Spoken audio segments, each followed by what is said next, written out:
తీసుకున్న అప్పు తిరిగి చెల్లించాలని పురుగుల మందు డబ్బాతోటి బాధితులు ఆందోళన దిగిన ఘటన సూర్యాపేట జిల్లాలో చోటు చేసుకుంది. చిలుకూరు మండలం జరిపోతులగూడెం గ్రామానికి చెందిన ఒక వ్యక్తి పలువురు నుంచి 1,30,00,000 రూపాయల నగదును అప్పుగా తీసుకున్నారు. ఈజీ మనీకి అలవాటు పడి బెట్టింగ్ యాప్లో పెట్టుబడి పెట్టి నష్టపోయాడు. మానసికంగా కుంగిపోయిన సదరు వ్యక్తి 3 నెలల క్రితం ఆత్మహత్య చేసుకుని మృతి చెందాడు. మృతి చెందిన 3 నెలలు అవుతున్నా కూడా ఇప్పటికీ తమకు రావాల్సిన డబ్బులు ఇవ్వకపోవడంతో బాధితులు మృతిని తండ్రి ఇంటి ముందు పురుగుల మందు డబ్బాలతోటి ఆందోళనకు దిగి ఇంటికి తాళం వేశారు. కష్టపడి సంపాదించుకున్న డబ్బును ఇచ్చామని, వడ్డీకి ఆశపడి ఇబ్బందులు పడుతున్నామని బాధితులు వాపోయారు. తమకు న్యాయం చేయాలని ఆందోళన వ్యక్తం చేశారు.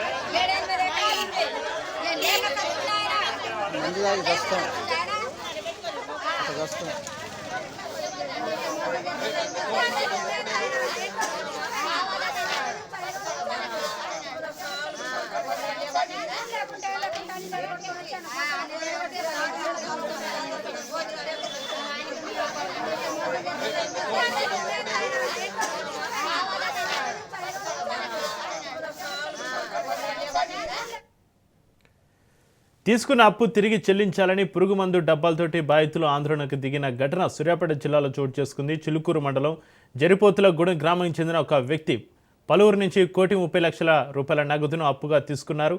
ఈజీ మనీకి అలవాటు పడి బెట్టింగ్ యాప్లో పెట్టుబడి పెట్టి నష్టపోయాడు. మానసికంగా కృంగిపోయిన సదరు వ్యక్తి 3 నెలల క్రితం ఆత్మహత్య చేసుకుని మృతి చెందాడు. మృతి చెంది 3 నెలలు అవుతున్నా ఇప్పటికీ తమకు రావాల్సిన డబ్బులు ఇవ్వకపోవడంతో బాధితులు మృతిని తండ్రి ఇంటి ముందు పురుగు మందు డబ్బాలతోటి ఆందోళనకు దిగి ఇంటికి తాళం వేశారు. కష్టపడి సంపాదించుకున్న డబ్బును ఇచ్చామని, వడ్డీకి ఆశపడి ఇబ్బందులు పడుతున్నామని బాధితులు వాపోయారు. తమకు న్యాయం చేయాలని ఆందోళన వ్యక్తం చేశారు.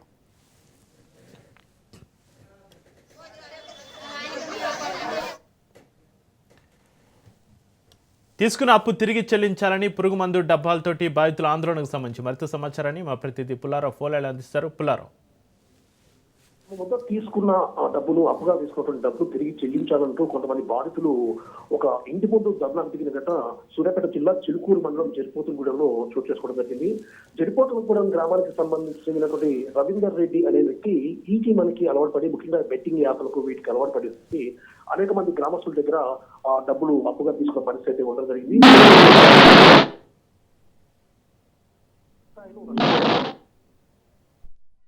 తర్వాత సో ఈ ఆర్థిక ఇబ్బందులు భరించలేక రవీందర్ రెడ్డి గత 3 నెలల క్రితం పురుగుల మందు తాగి ఆత్మహత్య చేసుకున్న పరిస్థితి నెలకొంది. ఎప్పుడైతే రవీందర్ రెడ్డి ఆత్మహత్య చేసుకున్నారో, రవీందర్ రెడ్డి ఆత్మహత్య చేసుకున్న విషయాన్ని గుర్తించినటువంటి గ్రామస్తులు వెంటనే అతని ఇంటి వద్దకు చేరుకున్నారు. ఆ యొక్క మృతదేహాన్ని ఖననం కాకుండా చేయాలని కూడా అడ్డుకున్న పరిస్థితి ఉంది. ఆ సమయంలో మృతుడి తండ్రి అంటే రవీందర్ రెడ్డి తండ్రి అయినటువంటి అమృతారెడ్డి తమకు డబ్బులు చెల్లిస్తాము, ఈ యొక్క కార్యక్రమం కానియండి అని చెప్పేసి గ్రామస్తులకు హామీ ఇవ్వడంతో వాళ్ళు వెళ్ళిపోయిన పరిస్థితి నెలకొంది. ఆ తర్వాత 3 నెలల సమయం గడిచినప్పటికీ కూడా ఇప్పటికీ కూడా ఆ యొక్క డబ్బులు చెల్లించకపోవడంతో ఈరోజు గ్రామస్తులు తిరిగి మరి ఆ యొక్క ఇంటికి అమృతారెడ్డి ఇంటి వరకు చేరుకున్నారు. తమ యొక్క డబ్బులు తిరిగి చెల్లించాలని చెప్పేసి కూడా ఇంటి ముందు ధర్నా కార్యక్రమం చేస్తున్న పరిస్థితి నెలకొంది.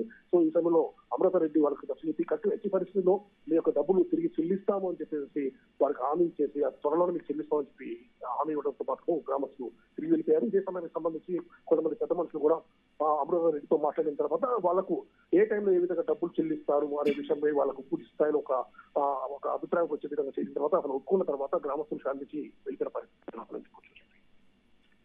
Right, thank you Pullarao.